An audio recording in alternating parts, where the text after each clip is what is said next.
All right. I'm Erik Kain, And I'm Paul Tassi. and we have a podcast. You may not have noticed because we hardly ever do it, but that's because of a million different reasons, and we're just super lazy. That's the main one. And when we travel and do fun stuff like that. So, anyways, today we're going to have two podcasts. Actually, we're going to do a gaming podcast, and we're going to stop. We're going to start a new podcast for TV and try it this way for now. See how it works.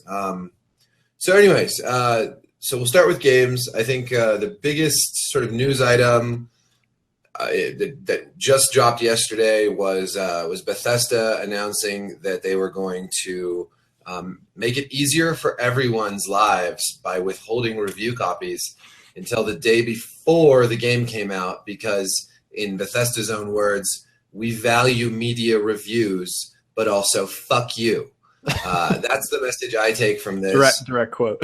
Direct quote from Bethesda there. We value media reviews and people's ability to read them to make informed choices, but also fuck you. And so my personal take on this, I wrote about it at Forbes, was that this is bad for everybody, including Bethesda.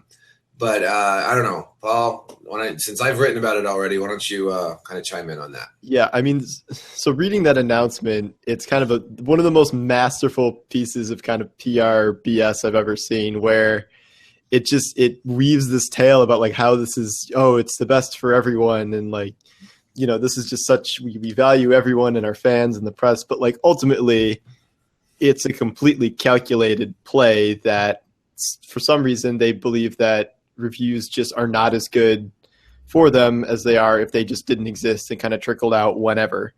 And some people are saying, this is Bethesda, like, they have all these good games and Dishonored and Fallout and Elder Scrolls, so why would they do this? But we kind of overlook some games, and like when they don't have a hit, or if you have something like Evil Within or Elder Scrolls Online or something, and this new kind of era of review embargoes in place.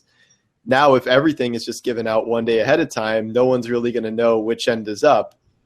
And at least initially, you can kind of see how that would be a benefit for them, where if people are just going to be like, oh, well, there's no reviews, I like this game, I'm going to get it, I'm going to pre-order it, whatever. But eventually, you kind of walk down this road where, so I used this example yesterday too, where it's like, what if you're trying to figure out what movie to see a weekend, and there's just no reviews for anything? And all that does is create this situation where you have a lot of upset people that they wasted their money on, a movie, and with no way of knowing if it was good or not. And then it just kind of has to slowly, eventually spread through word of mouth. But the people have made their money, and they've made it on the backs of just elaborate marketing campaigns that sell whatever narrative they want. And the press aren't there to kind of reel them and be like, whoa, guys, there's all these bugs. There's this problem. Like, this wasn't like the trailer, like this. And they avoid that. And just the way they're like, oh, well, we did this with Doom, and Doom was, a great game, and that sold really well, and everybody loved Doom. So naturally, it doesn't hurt to do this. So that's our proof that this works. And so now we're just going to do this with every game. And I can't wrap my head around how anyone except maybe Bethesda themselves is embracing this.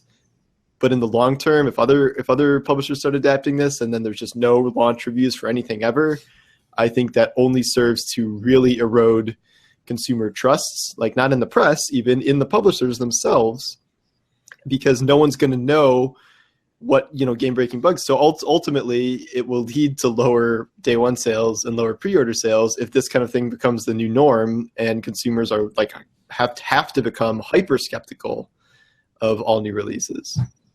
So, yeah, I think that's true. I think that the press provides a service for the publishers also, in that it's a buffer between them and the consumer to some degree. Like, sure, it sucks if you release a game and it gets a lot of bad press, but that's still, in a way, it's better than a lot of consumers getting the game without any reviews and then just like freaking out because it sucks. I mean, I think that's what we saw to some degree with No Man's Sky.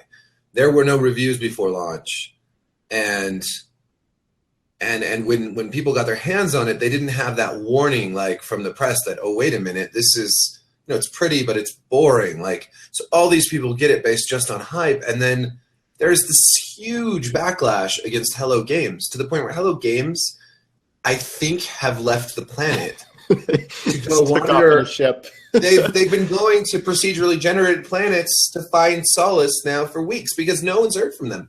And Sony has been totally tight-lipped. And frankly, and maybe we should talk about this later if we have time, but No Man's Sky, the way that Hello Games and Sony have handled the fallout of No Man's Sky has been atrocious. Yeah, I wrote about that. It's embarrassing, it's kind of insane, but and fucking shameful, honestly. Like, for shame on Hello Games, and then I'll say the same thing for Bethesda, because yeah, sure, Doom was great. Who cares about a great game? Yeah, that's fine. I mean, but what if Fallout 4 hadn't had any reviews at all before release? Because yeah, a lot of those reviews were positive, but a lot of them also touched on things like that were a little less, impressive about Fallout 4. It's diminished role-playing mechanics and things like that, and it gave people at least some sort of sense of what they were getting into before release. And you mentioned Evil Within, but who knows what else? Skyrim wasn't exactly like perfect when it released originally. Well, there's kind of a buffer because them doing this now when they're releasing Skyrim Special Edition and Dishonored 2, it's kind of a buffer because chances are those games aren't going to be terrible. So now what they're going to do is, in addition to Doom, they're going to have 2 more examples in the next 3 weeks alone that, oh, this is fine. These are good games. See, we're not hiding anything from you. And then it becomes more accepted that way. And so I actually think them doing this is almost a move of confidence, knowing that's going to happen, rather than, oh, maybe there's something wrong with Dishonored 2. They're trying to create this narrative to make this okay. But again, ultimately, it's really hard to see how it doesn't eventually backfire if this becomes kind of the new norm. Yeah. And maybe Bethesda just thinks they're big enough and these brands are big enough to not care if reviews are coming out 4 days early or 5 days late. And that's probably true for Fallout and Elder Scrolls and stuff. But, for other games, we see games sold on press hype and quotes all the time. We both had quotes and stuff. And so they're happy to use that when it suits them. But now suddenly if it's, they're typing in these formulas and it's too much of a risk, it's just see you later. And you've made this point that a lot of people think we're upset because we're missing out on these free games and big page views from review traffic. And I don't think people really understand the context of that. And very few members of the press really care at all about getting a free $60 game here and there. That doesn't mean anything.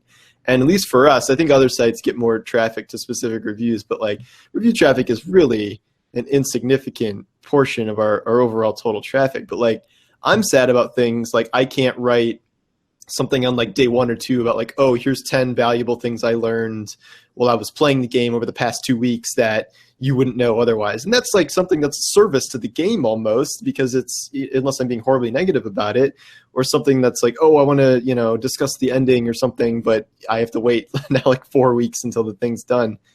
And that's the kind of stuff I'm sad about missing. But ultimately, the goal is to provide information to players, and it's not so much about us feeling personally offended and us losing money or whatever.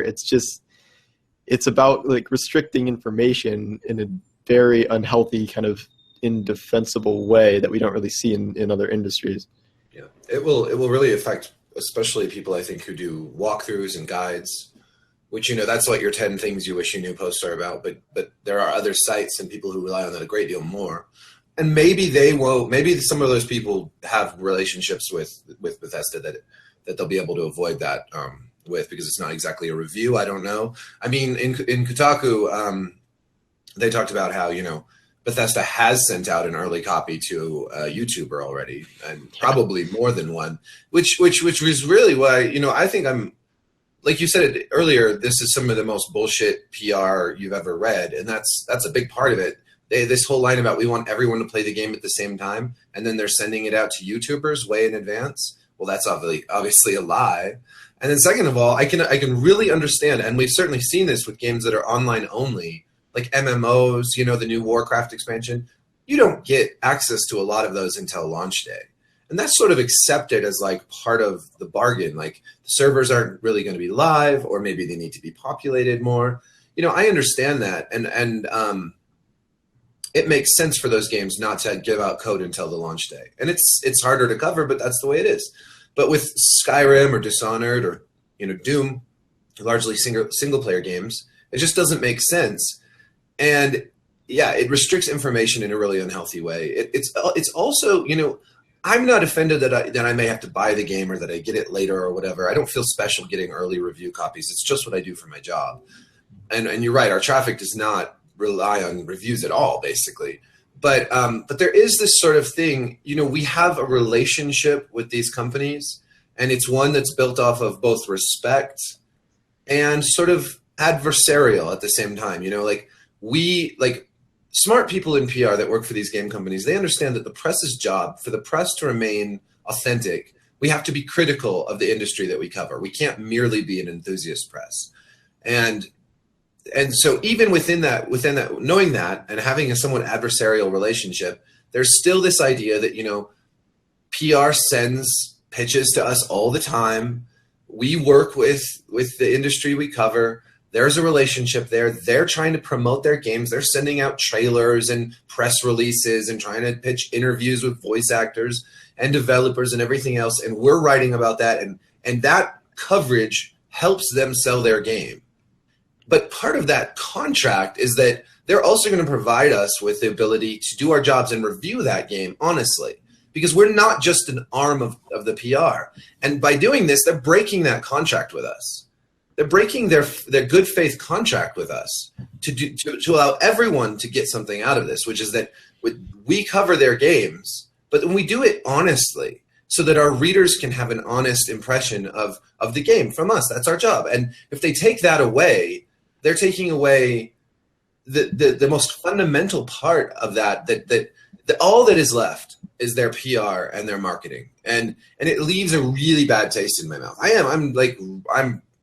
This isn't the first time we've seen this. I'm having a very hard time getting a Titanfall 2 code. It's probably going to be day before launch. Mafia 3, same deal. Lots of games have done this. This is the first time I've seen a company have the audacity to say, this is our new policy. And they're being upfront about it. Yeah, they're being upfront. But they're breaking a contract. And I don't know if they even thought about this or realized this, but, and then I hear from all these people on Twitter and whatnot, well, you game journalists, you need them, but they don't need you. And it's like, oh, yeah, I'm so sure that none of these companies want press. Like, of course they want press. They want coverage. They want that because it gets the news out to, it gets that trailer circulating. Of course they also want the forums and the world has changed. There's YouTubers, there's Reddit, there's all these places where this information can be spread. But, if they didn't want or need press, they certainly wouldn't be filling my inbox every day with hundreds of fucking emails. It's almost a bizarre, it's a bizarre situation because I don't really even understand the catalyst for this. Cause I can't really even think of examples of any super major games that were just savaged by game critics where some big company would be reeling and wanting to threaten something like this. We've seen a few games like Super Bomb, Aliens, Colonial Marines and stuff, but that's because those were empirically super awful games. And we are in this kind of lazy, uncomfortable point where most games are being scored between a 75 and a 90, almost every release these days. And you have your ultimate ones that are 95 plus, and then anything below a 70 is trash tier. But I just don't even get what has been going on that's been so terrible in the, I guess, AAA reviews industry that would inspire something like this. And people point to, what I've seen people point to is, first of all, this idea of agenda-driven or SJW review critics ruining games with their agenda-driven reviews, which is silly because roll my eyes as hard as I can. There's just, there are. I have read critics who, when I read their reviews, I'm like, oh, you're really going to dock points for that? That's so stupid. But at the same time, they're catering to a market that they have created, and that market cares about that stuff. So whatever. It doesn't hurt. There's never been a Call of Duty. It's right. It's so tiny. Yeah, it exists, but oh, but let's it's very let's small. kill the whole system. Like, Right. And that's not why Bethesda's doing this. No, They're not exactly. reacting to social justice warriors. There's no fucking way. They don't care. I mean, first of all, what Bethesda game is getting savaged by SJWs? I mean, they're not really. That's not really like. It's not like they make Dead or Alive free. Bethesda game is getting savaged at all, pretty much. I know at all, right? They are. This is what I mean. By the press constantly, and so that doesn't make sense. And then there's this idea that you remember Kotaku's been blacklisted by Bethesda because they leaked some stuff, and well, a lot of people are like, well, you see, you people in the press have made your own beds. Like, look at what you've done to them. It's like. That is what we do, actually. Like, people leak. If something's leaked, you report on it. Yeah, that's journalism. That's what you're supposed to be wanting. That's the job, man. Like, people have become such ass kissers to the industry at this point. Like, seriously, the hatred of game journalists has transformed into this sycophantic like defense of the industry. It goes beyond fanboyism. It's this whole new thing. It's really strange. And Bethesda is, and was it Ubisoft and Bethesda that blacklisted Kotaku? Yeah. I think that just ended because they just did this massive Ubisoft division interview with Kotaku, but I don't know.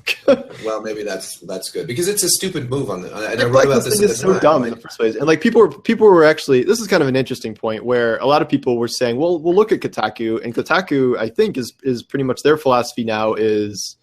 They really don't do any pre-release coverage at all. And then when they're reviewing stuff, I think they're buying all their own games now. And well, I think it's good they make a stand like that. And I can agree with that in that context, especially based on the way they've been treated. Mm-hmm. Like if everybody does that, then I don't know. It seems like you get kind of into this weird, like it's okay for like one outlet to make that stand. But if everybody does that, then reviews become this like, complete shit show. And if everybody does that, somebody will start doing the other thing because it'll leave a huge demand where that is no longer being offered. I mean, people love to read about things that are about to happen. I love to watch the new Star Wars trailer and get excited for Rogue One. I love to hear about whatever, Dishonored 2 and watch the trailers because it looks really cool. Like, I like that. I also like talking about it afterwards, but I like both. And yeah, I think Kotaku's taken an admirable stand in that way, but I think it's very limiting, and I think it should just be a better balance in general. A lot of games just drop off the map, and that's because traffic drops off. Depending on the game, there's certain games that seem like Pokemon Go or Destiny that seem to be able to maintain like interest from communities, but it's difficult, yeah, and it's not doable completely by everybody for sure. So yeah, I just think this Bethesda thing, I think it's weird, the reaction, this negative reaction towards the press in this regard, because I feel like if this happened, if like BioWare did this right after Mass Effect 3, the reaction would have been like crazy upset with BioWare, like hugely negative towards BioWare, maybe a little bit like, oh, well, screw these guys that were calling us entitled. But now it's like shifted, like, well, I don't know. I think it also depends on what circles you run. Because like I've had a lot of people message me on Twitter, and I've seen some like Reddit threads and Gat threads where fans themselves are also like, this is kind of bad. Oh yeah, I've seen that. So I think there is kind of a realization of that to a certain extent, and hopefully it's just a minority of these kind of crazed all games journalism must die sect of cultists. But I mean, ultimately, it's a frustrating situation. Yeah, I think you're probably right, and I'm probably focusing too much on that segment that I've. Yeah, I muted all those people a long time ago, so they don't show up in my feed anymore. Like, I just think that it's nuance is lost very quickly, and I don't know. I think people should be mad at Bethesda right now not because we're not getting our free copies or whatever of games. Like, you should want to be able to read about how Skyrim Special Edition performs on PS4 right now. People should want to read reviews of Dishonored 2 and make sure that it isn't a buggy mess or just a total letdown from the last game. And I mean, I guarantee you that the men and women who made these games, the actual people, the developers, the writers who made them, wish that they were being reviewed ahead of time also. Because if they made a good game, that's the best word of mouth possible. A bunch of reviewers giving good scores and glowing reviews. like people are gonna get excited, like doubly excited right before release. This That's is gonna the lead to trick. This is the trick. sales. Which is why Bethesda's rollout of this is kind of brilliant, because if Skyrim and Dishonored are good, this won't be the story anymore. The story will just be about the games and that they're good, and this whole process will be forgotten, and then it won't even matter. So the way they've structured this, if their games deliver, if they are buggy messes, then the story will be the exact opposite, and we'll all get to be like, oh, see, I told you so. But I have to believe they're smart enough to like know they're going to nail these launches or nail these releases, and then it's going to wipe the issue off the table until who knows how far down the line. So I will say Skyrim is one thing, but Dishonored 2 is still a niche title. Like Dishonored was a big hit, but it wasn't like everybody and their mother played that game, you know? It was a game that impressed. It was a critical darling, and it impressed a lot of people who like, you know, are hardcore gamers and whatnot, but I think a lot of people never even heard about the game. And so when you're coming into a sequel in a fledgling franchise like this, having a slew of good reviews out several days before launch draws a lot of attention to that game in a really important way. And I think that, yeah, if it's a good game and it gets, you know, well received after the fact, that's great. I still think it's shooting themselves in the foot in terms of marketing. I think it's that's a great point for Dishonored, because like I mean, I don't know if you've done this, but like so many times I've gone to and seen a movie just because it might even be something I had no interest in or I'd never heard of, but because it has like a 93% on Rotten Tomatoes among like 100 critics, I'm like, oh, okay, this is probably really worthwhile. And the vast majority of the time, that turns out to be true. So if Dishonored shows up with like a 94 on Metacritic like a week before launch, that is going to have people going through the roof. Mm-hmm. And so again, that's where you get in kind of the, oh, well, this projects a lack of confidence thing, but I don't know. I guess this is their play. Even beyond, even beyond lack of, and I do think they're in a unique position as Bethesda with these titles, because I think this actually projects a great deal of confidence in that they're just totally willing to be like, hey, whatever, like our games are great. But at the same time, like normally I would agree this projects a lack of confidence. Like when, you know, Ubisoft doesn't give us Assassin's Creed, whatever, right until launch, you think, okay, this is going to be a disaster. And it usually is. But this, with Dishonored 2, actually just projects a really stupid understanding of marketing, I think. I mean, it just doesn't even seem necessary. First, it's not necessary. Second of all, it keeps news of the game out of the news. I mean, people aren't seeing those Metacritic scores. They're not hearing about the game in a way that, man, if there's a bunch of reviews 3 or 4 days before release, they can slap that on commercials. They can do a launch trailer where it's, 9 out of 10, 10 out of 10, they can slap ads all over the internet. I mean, they've got so much great word of mouth, and, the NeoGAF and Reddit's all talking about it. I mean, but they're not going to get any of that until after the fact. And that's, I think they weighed that. They're like, okay, we know we normally get all this stuff out of the press, but we calculate that potential, negative reviews or some sort of bad buzz could hurt sales or stop pre-orders or whatever. So I don't know how that math works, but apparently that's the calculation they've made. It's weird. I mean, you think of like Gears of War 4, Microsoft got that into the press's hands with plenty of time. I mean, I think I got it at least a week ahead of time. Yeah. They got it and a PC code to go along with it so we could try it out on both machines. They were really good about, getting the online working ahead of time. I mean, it was a wonderful rollout, great PR, and the game did do pretty well in the press, and Sony's usually pretty good about getting stuff into people's hands. Nintendo is amazing. Nintendo is the best for some reason. I thought this game was coming out next year. Yeah, it is coming out next year. Early. Whoa. And you can really just get into those games and, whose games are some of the best reviewed? Well, friggin' Nintendo, Sony first party stuff. I mean, a lot of times Xbox stuff, they get great reviews, and it's not like we're giving them better reviews, but reviewers have time to play these games, and it's important. And embargoes are important. This happened with me in Battlefield 1, where I reviewed that game, and I gave it what is I guess considered a middling score of 8 out of 10.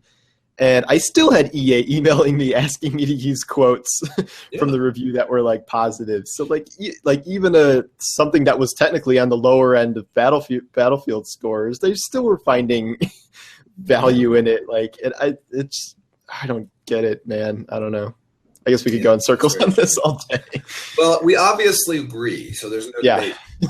It'll be interesting to see which members of the press agree with Bethesda, or if any YouTubers come out in agreement. I know I saw Jim Sterling has a new video. I haven't watched it yet. I'm going to watch I watched it. it. He's very opposed to it, and I saw Total Biscuits. Yeah. I mean, they're like, this doesn't even affect us really, and it's still terrible. So Right, totally. I mean, and they should say that because they're. Yeah. I bet you money the next person to do this will be Rockstar. Just I have a hunch, but that would be so ridiculous, though. I mean, they should if they make fantastic games. Usually, they get sterling reviews, and they shouldn't. I mean, it's just absurd. It's so absurd. I mean, I don't. Maybe they won't, but I just have a hunch. I mean, EA seems to be actually working really hard to be great partners with critics and the press. Activision, fantastic. Activision's probably the best besides Nintendo, weirdly, but yeah, they're great. I mean, I've literally heard Activision say, here's something to cover. Here's the embargo. If it's leaked, you can write about it. Like, don't worry. Like, they're not trying to punish members of the press for doing their jobs, and that's because we have to be partners. We have to be partners with these companies, and we have to be honest, and because we're serving our readers. It's a weird sort of love triangle there, Yep. So let's move on from Bethesda. Let's talk about since you mentioned Rockstar, I just thought it might be interesting to talk briefly about Red Dead Redemption 2 and your concerns over Red Dead Redemption Online. Oh yeah, I forgot about that aspect of it. So that was an interesting rollout. It was like crazy amounts of hype when they started teasing it, but then they planted the 1 minute kind of substance-free teaser like an hour after the Switch debuted, and I thought it was going to be Nintendo that got buried, but it was actually Rockstar that essentially kind of got buried. So I don't know if that was the most well planned. In the long run, it won't matter, but that was just kind of a weird marketing moment. I am very curious to see how Red Dead 2 shapes up based on just the frankly ludicrous amounts of success we've seen from GTA Online. And I think the original Red Dead had a pretty good multiplayer component to it, where it was kind of bare bones, but it was like roaming around the desert with your friends and doing things, and that was a good aspect. But given how successful GTA Online has been, I'm wondering how much, will they sacrifice anything to push more of that kind of experience, to push something that's microtransaction based? And part of me thinks no, because this is at least Red Dead Redemption 2, and it seems to be a continuation of or a prequel to Marston's story, and it should be pretty story driven. So they're not going like full, this is just a Red Dead MMO now, which I literally worry that GTA 6 might just be GTA Online, just in a new map somewhere, without even a story component theoretically. The other issue is that since this is an Old West setting, I think they're a little more limited on the types of stuff they can sell, because you're not going to be selling fighter jets and cash to buy rocket launchers and stuff. It's cowboy stuff, and that can be valuable, but I feel like there are some more limits in place where going full MMO for a new Red Dead would be not really a good move. So I think there should be an online component and maybe an amplified version of what we saw last time, but something that doesn't overwhelm what is the obvious core strength of that series, which was the single player campaign. Yeah. Do you think that Cloud Imperium Games will find a way to sell spaceships in Red Dead Online, though? That's my question. Obviously, they can sell spaceships anywhere. They really can. There was a guy selling spaceships down the street from me the other day, and I don't know. I wonder, though. They are very clever people. There probably is quite a few more things that they can sell in a Western setting than we're considering at this point, in terms of arsenal and outfits and horses and unicorns and who knows what. I don't know. How many horses can you really sell? It is more limiting. I just wonder what they'll dream up. And sometimes, the ability to dream up money-making microtransactions is very strong. Yeah. We'll see. I'm hoping that you're right and that it's not as dominating, because it's just so weird to me that Rockstar was just this bastion of the best single player games ever for so long, and now they're just moving so hard into multiplayer, not because it's necessarily the best direction for these series, but because it's inherently the most profitable. And I don't know. I mean, this is more of a general problem with all games. And like, I could write a whole article about loot boxes in games now because it's starting to get insane. But I don't know. I'm at the point where I'd almost rather just start paying $80 for games than just dealing with all this like BS because it's becoming overwhelming. Like Destiny now has the Halloween event. Now there's some drama about how the Halloween paper masks cost too much in the microtransaction economy. And I'm like, I can't handle like a new debate about how terrible this stuff is like every day. And I don't know. I'm a hypocrite. I spend $800 on Hearthstone cards, so I guess it's. Oh, have you played Plants vs Zombies Heroes yet? No, I have not. Play that. It's a lot like Hearthstone. You should check it out. Is it a card game? It's a card game. Yeah, it's a nice. a 5-lane competitive collectible card game, free to play on Android and iOS.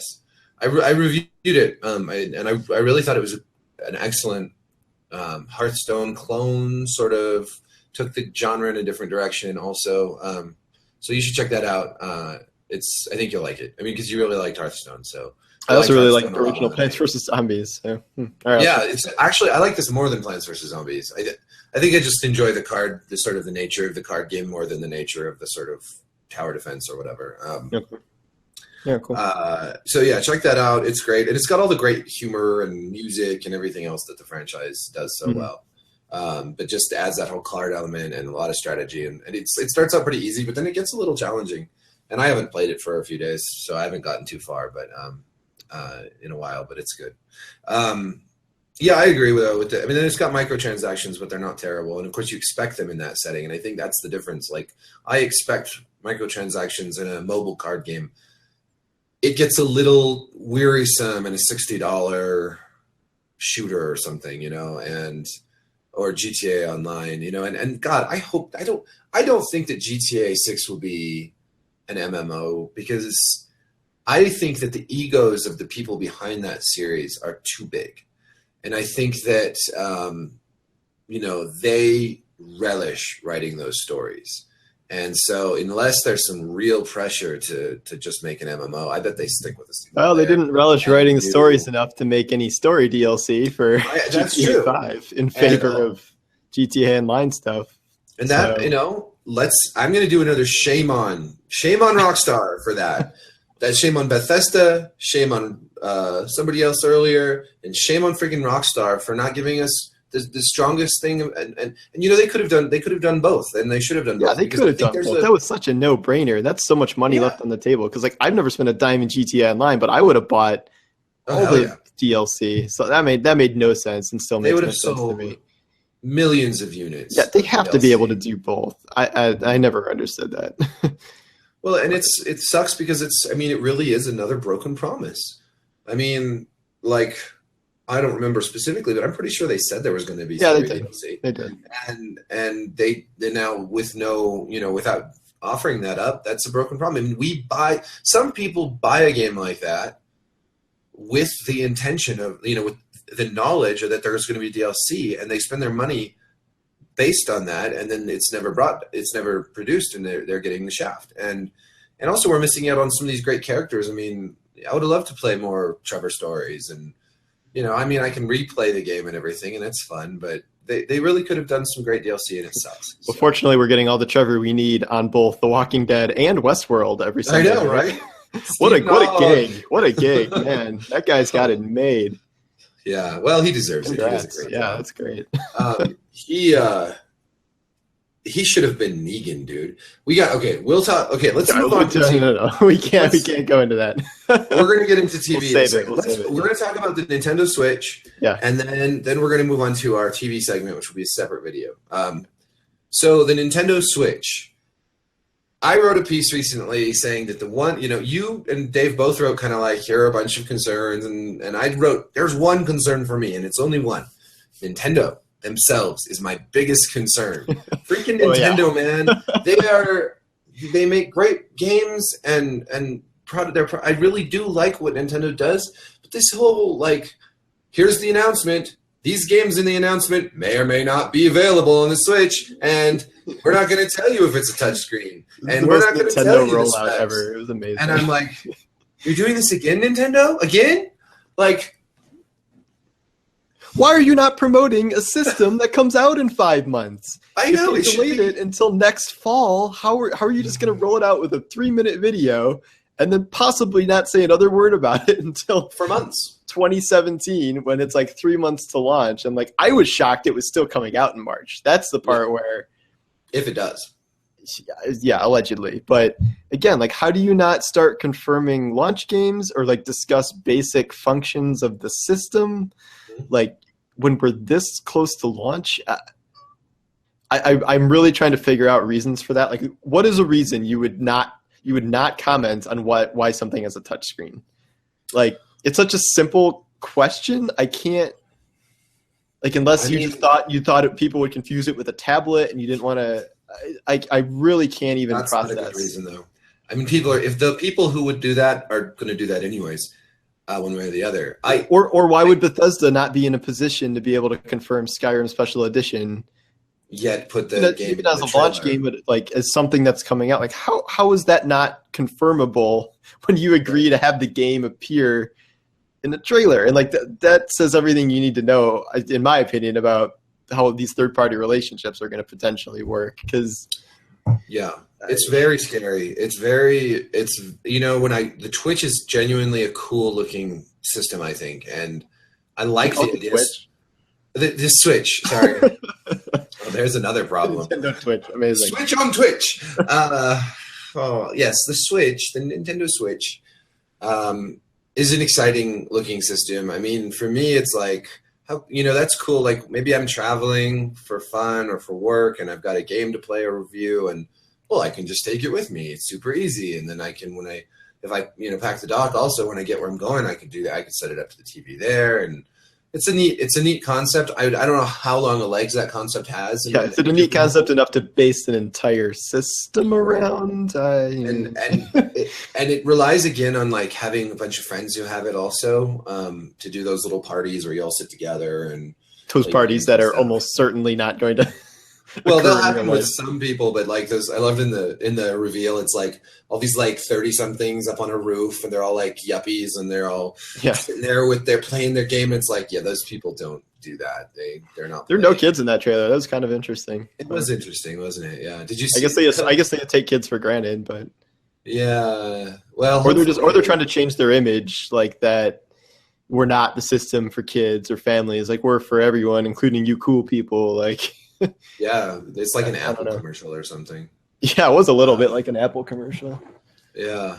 But I'm nervous about it is the point, I guess. I'm nervous about, I don't want Nintendo to fail here. I want them to have a good console. But, as cool as the concept is, like, for certain people, including people like me, I think, there are so many ways it could backfire, including battery life especially. And then you just wonder, like, the counterpoint, like, what if Nintendo had been like, here's our Nintendo, our super duper Nintendo, and it's like a huge awesome system that's like better than a PlayStation Pro and like up there with Scorpio, and it's going to play all the games, and they've got this great rollout of like third party support, and they've got their own like awesome first party stuff, and it's like,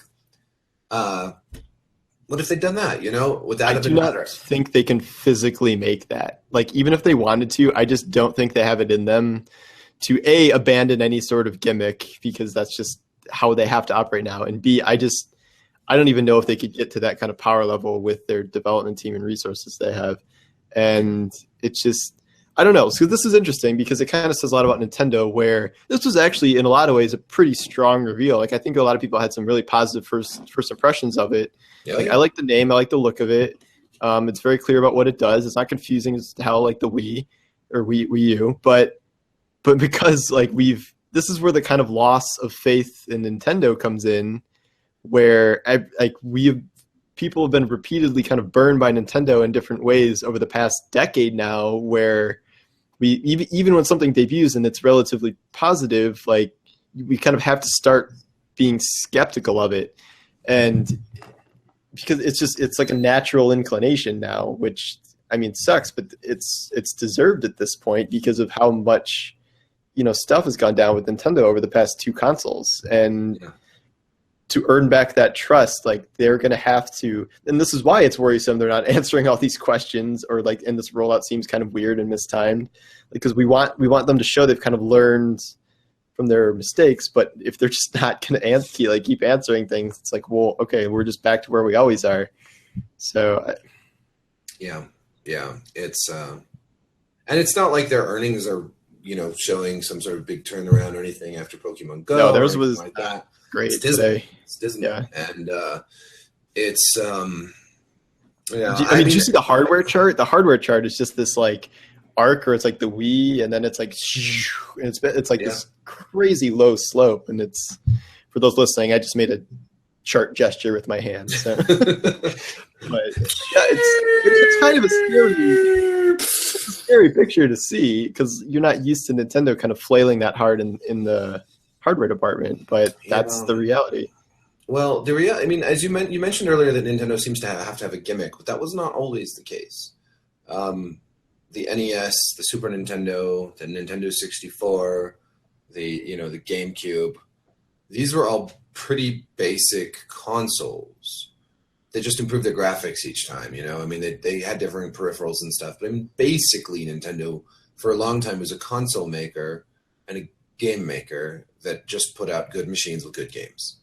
And so it was the Wii especially. I mean, they had like handheld gimmicks and things like that, I guess. And they had their various peripheral gimmicks. But the Wii was the first, and correct me if I'm wrong, but the Wii was the first home console with a very big gimmick at its core.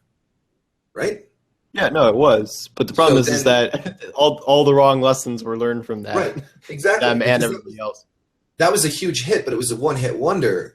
They left their old business behind, which was just making good consoles, and they did something different to set themselves apart from the competition, which worked out well. But the Wii U proves that is not necessarily sustainable. I mean, the Wii U had other problems: poor marketing, a terrible name that rhymes with PU, and U, and just in so many ways it was problematic. But it's only those 2 consoles that really, and the 3DS with the 3D and stuff. These are all things that are gimmicks that Nintendo relies on. But before that, it wasn't necessarily the case that they did that. And I mean, people still love the GameCube, like controllers and like the ability to hook up 4 and play Super Smash Brothers and that kind of stuff. That's kind of at the core of Nintendo's business. Mario Party, when you could have several people playing together, and they don't need a huge gimmick to sell consoles, I feel like. You're right. The biggest gimmick of all would be a powerful console that plays all Nintendo's first-party games, which their first-party lineup is better than Sony and Microsoft's, like almost bar none, plus all the third-party games. Like it's not even a question if they're going to come to the system, the end. That would sell more units than any gimmick, which is why I believe they just physically can't make that kind of console, or else they'd be crazy not to. But the other thing I wanted to say about that was that the hybrid console, that seemed like a pretty good idea to me even well before they announced it, but that was based on kind of their comments about unifying their handheld and home console divisions. And it occurs to me that Nintendo could have come out with a very powerful home console and then come out with a handheld that still plays the games from that console. You could have gotten either or, and like a new 3DS that had an HD display, and that it would still play those home console games, but on a downgraded spec.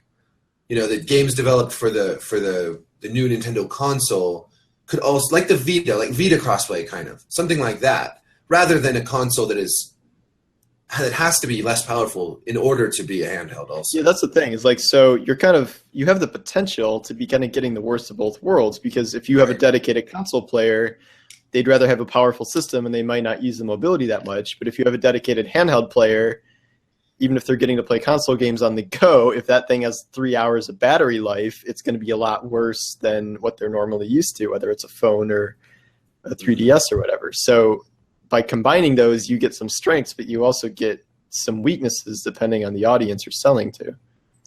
Right, and there's also the fact that, I go to, like, if you go to a convention or Comic-Con or something, you always see a whole bunch of people carrying around 3DSs, because, like, it's a very popular system for gamers, and part of its popularity is the fact that it closes shut and has a protective case around the screen, and then once, and in that size, it's small enough to put in your pocket. If you have a larger one, maybe in your backpack or something, but it's easy to get around with. The Switch, on the other hand, is a pretty large, not huge, but it's tablet-sized, medium tablet-sized, and doesn't fold over. You'll have to definitely have some kind of case to put it into, like a tablet. It's just not quite what handheld gamers, the core of Nintendo's like 3DS consumer base is looking for, I don't think. I think a lot of them will still like it, but it's not the same device. It's missing. That's why I'm wondering, like, if and when they're replacing the 3DS, because they haven't really confirmed anything about their 3DS plans yet. So I'm wondering how long that keeps getting made into the future and how long that's developed for. And like, it seems kind of risky to put all their eggs in the Switch if they just kill everything and just make the Switch, because like the 3DS sold 60 million units in the end, and like it had a rough start, but that was 4 times what the Wii U sold. Mm-hmm. And if suddenly the console just kind of eats the entire handheld business, but the handheld aspect isn't what 3DS players are looking for, right, where that's a lot of lost hardware sales. Yeah. So and really on the other hand, counterfactually, like if they had made 2 new consoles, both a more powerful console for the home market and a more powerful handheld, they could be potentially selling two of those to people. They could be selling 2 hardware units to gamers over the course of those systems' lifetimes. Now they're just selling 1. Also, they're just selling 1 game. I know the 3DS is supported through 2017 because they've listed out games. I know that far. But after that, who knows? Mm-hmm. So there's a lot of risk here, and I think it is going to be an interesting year for Nintendo in 2017 if it releases then. Wouldn't bank on it. No. Cool. I don't know if you have anything else to talk about with games, but that's probably good for games for now. We can flip the Switch. All right, so that was the 2-Player Podcast. That's our gaming episode. Thanks for tuning in. If you enjoy TV Talk, that's coming up next.